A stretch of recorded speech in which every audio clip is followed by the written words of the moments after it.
रतन का जतन करूं माड़ी का सिंगार, आया कबीरा फिर गया झूठा है अहंकार। सदगुरु कबीर साहब इस साखी में बहुत ही महत्व की बातें बताते हैं कि ये मानव जीवन एक रत्न के तुल्य है। रतन का जतन करूं माड़ी का सिंगार, अरे जितने दिखने वाले हैं जड़ पदार्थ है वो केवल माड़ी है। जैसे नए कपड़े में माड़ी चढ़े होने से वह चिकना दिखता है और धो देने के बाद उसका खुरदरापन प्रकट हो जाता है। इसी प्रकार संसार की दशा है।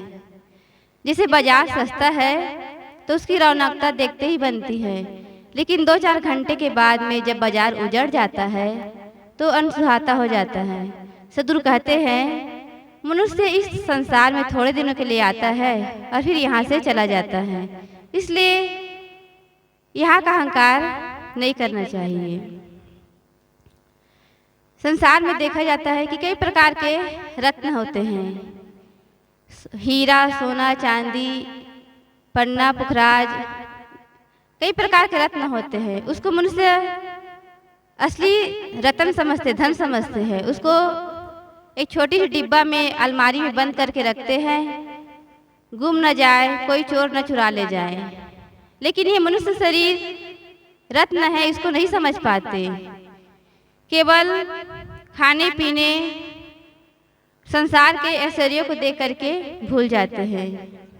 इसलिए सदगुरु कहते हैं ये मानव जीवन रत्न के तुल्य है और इसको यत्न से रखना मनुष्य की समझदारी है। कितने लोग होते हैं मनुष्य शरीर तो पाए हैं, लेकिन मैं कौन हूँ, जीवन क्या है, इसको ही नहीं जान पाते।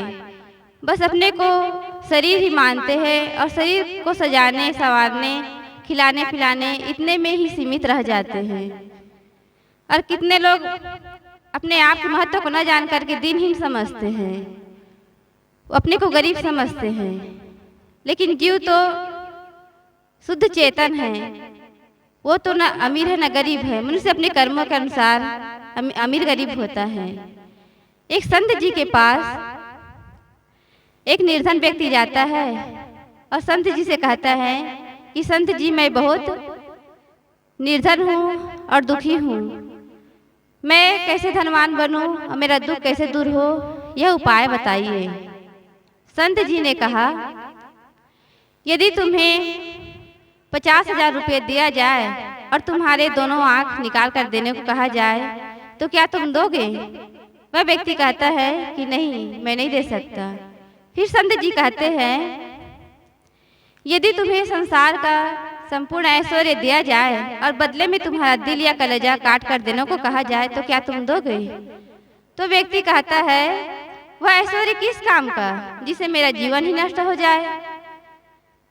तो संत जी समझाते हैं कि देखो शरीर के एक एक अंग कितने मूल्यवान हैं और इस मूल्य को न समझकर तुम अपने को दिनहीन समझते हो, निर्धन समझते हो। शरीर से श्रम करो और संतों का सत्संग करो, सद्ग्रंथों का अध्ययन करो, इससे मानसिक दूर होंगे।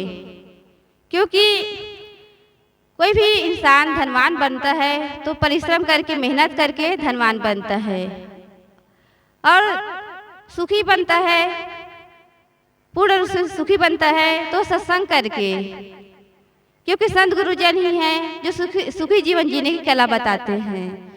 तो संत जी ने उस व्यक्ति से कहा कि श्रम करो और सत्संग करो, इससे तुम्हारा निर्धन गरीबी दूर हो जाएगी और मानसिक दुख है वो भी दूर हो जाएगा।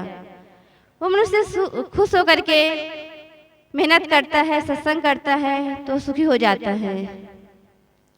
संसार में देखा जाता है कि बहुत लोग हैं जो केवल संसार के ऐश्वर्य को पाने के लिए मस्त है। उसका मानव जीवन पूर्ण नहीं है, कृतार्थ नहीं है।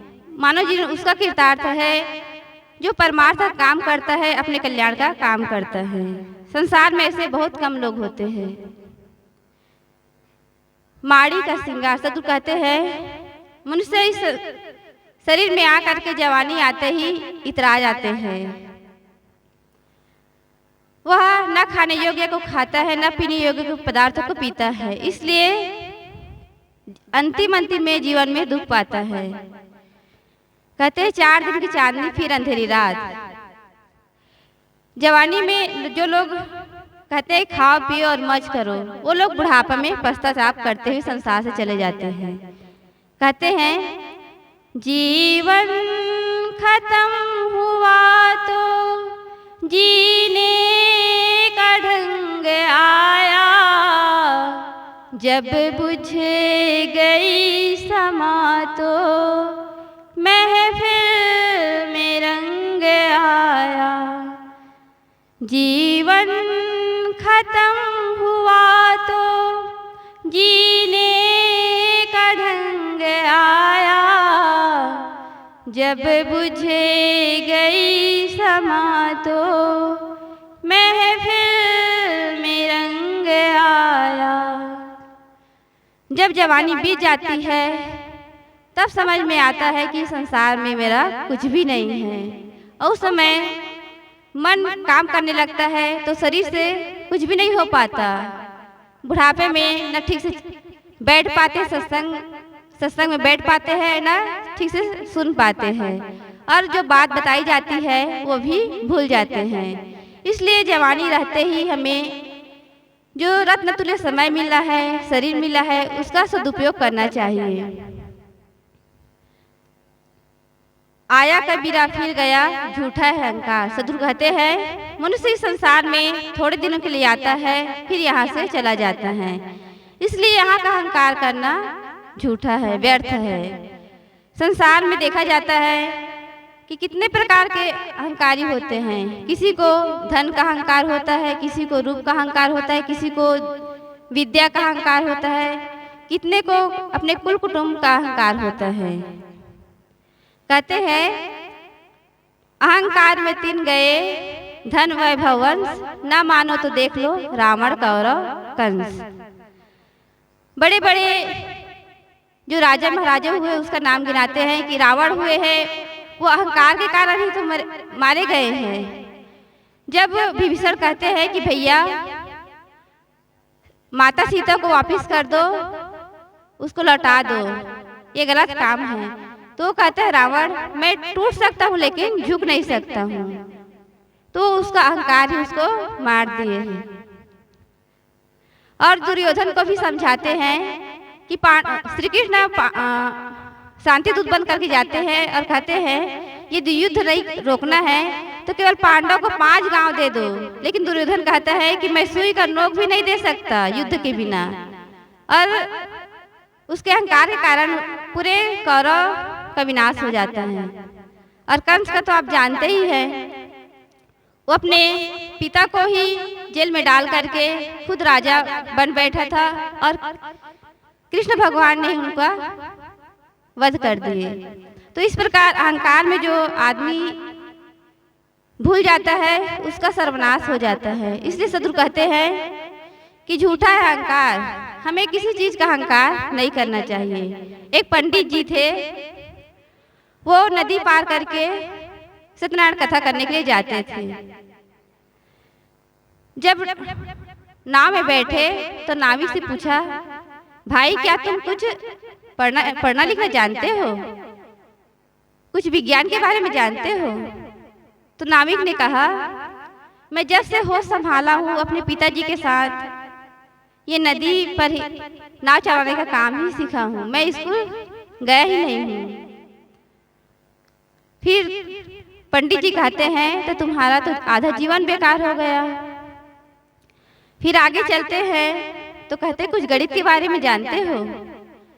तो कहते हैं नाविक कहता है कि पंडित जी जब मैं स्कूल गया ही नहीं हूँ तो गणित के बारे में विज्ञान के बारे में क्या जानूंगा। जब नाव बीच मझधार में जाता है तो उसी समय तूफान आ जाता है। नाविक ने कहा पंडित जी क्या आप तैरना जानते हैं? पंडित जी ने कहा मैं तो तैरना नहीं जानता हूँ। फिर तो आपका पूरा जीवन डूब गया। नाविक बांस बल्ली फेंक करके तैरते हुए पार हो जाता है और पंडित जी वही नदी में डूब जाता है। फिर कहते हैं हम तो हुए तैरकर बापू सरिता के उस पार, जाने भी ना तैरना बापू सारी जिंदगी बेकार। तो ये तो संसार एक नदी है, संसार सागर से तरना है तो झुक करके विनम्र हो करके संतों के सत्संग सुन करके ही हम भवसागर पार हो सकते हैं, अपने जीवन को सुधार सकते हैं। तो मैं सदगुरु कबीर साहब के साखी के आधार पर रतन का जतन करूं माड़ी का श्रृंगार, आया कबीरा फिर गया झूठा है अहंकार। बस इन्हीं शब्दों के साथ अपनी वाणी को विराम देती हूं। बोलिए सदगुरुदेव की जय।